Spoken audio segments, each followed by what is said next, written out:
Welcome to the lecture on risk in cybersecurity. It is an interesting topic and it is something that cybersecurity specialists deal with every single day.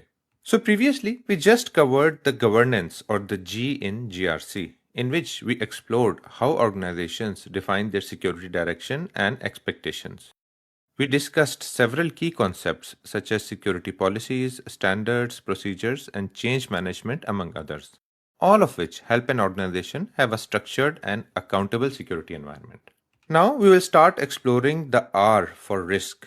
This is a natural extension from the governance because once governance is in place, for example, you have defined the policies, standards, procedures, and the overall security direction, the next big question is what are the threats, what could go wrong, and more importantly, where should we focus our efforts? Should we protect data, hardware, software assets, and what takes priority? That's exactly what risk management is designed to answer. You can design the best policies in the world, but unless they're based on a clear understanding of your organization's actual risks, they might not protect the right assets, or worse, waste time and resources. From a job point of view as well, imagine that you have joined a new organization as a security analyst and your manager asks you within the first week, can you help us identify the top 5 cyber risks we are exposed to right now? So, whichever branch of cybersecurity you work in, risk management is always part of your decision process. So, first, let's define risk.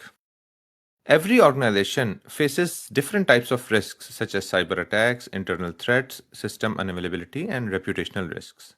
And more importantly, as organizations grow, these risks become compounded. Let's first define what exactly is a risk. So, risk is the chance of something going wrong or causing harm. This is a very broad definition, applies to all the domains, not just cybersecurity. If you think about it, as humans, we are always encountering and analyzing risks as part of our everyday lives. For example, driving is a risk, there are things that can go wrong. Crossing a street is also a risk, and there are things that can go wrong. Just to drive the point home, for example, let's take the example of crossing the street. Now, of course, there is always a risk that even if someone is crossing the street using the pedestrian zebra crossing and the walking signal is green, even then, someone may hit that person. But the risk is low.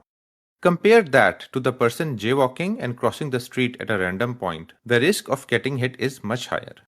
The point being that we are always doing risk assessments and making decisions. Cybersecurity risks operate on similar principles, only the difference being that it applies to digital assets and environments. So, for cybersecurity, we can define that risk is the possibility that a threat will take advantage of a weakness or vulnerability and cause harm. So, three important terms that we need to understand.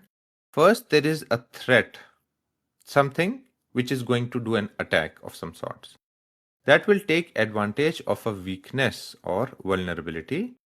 And what will be the consequence? It will be causing some sort of harm or damage.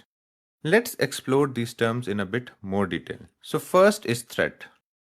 So, threat is something that can cause harm, like a hacker, a fire, or malware. Next, we have vulnerability. A vulnerability is a weakness that a threat can exploit. For example, an outdated system, poor passwords, or unlocked doors. So, any sort of weakness in the system. And consequence is the impact or the result. So, the consequence is when the threat exploits the vulnerability, then you'll have some sort of consequence. Okay, so the consequence is the result of a threat, for example, an attacker exploiting a vulnerability in the system. So, how does risk tie all these together? So, risk is the chance of this threat exploiting this vulnerability and causing a consequence.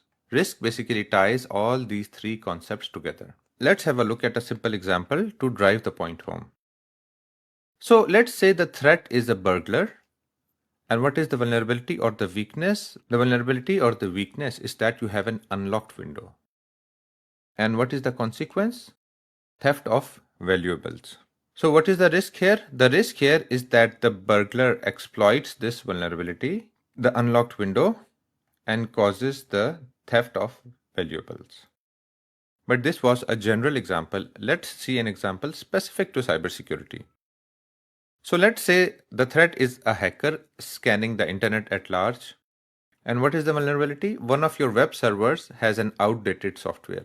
The libraries have not been updated in a long time, which creates the vulnerability, application vulnerability. And what is the consequence? The consequence is server compromise, or maybe defacement of your website or data breach. So what exactly is the risk? The risk is the possibility that the hacker exploits the outdated server and causes damage. In the next lectures, we are going to see the actual mathematical way that you can calculate risks. But just to sum up for now, so risk is the possibility of a negative outcome caused by a threat exploiting a vulnerability. And we need to manage risk because we can't protect everything equally, and different assets have different priorities. And risk management gives us a structured way to focus on what really matters in security.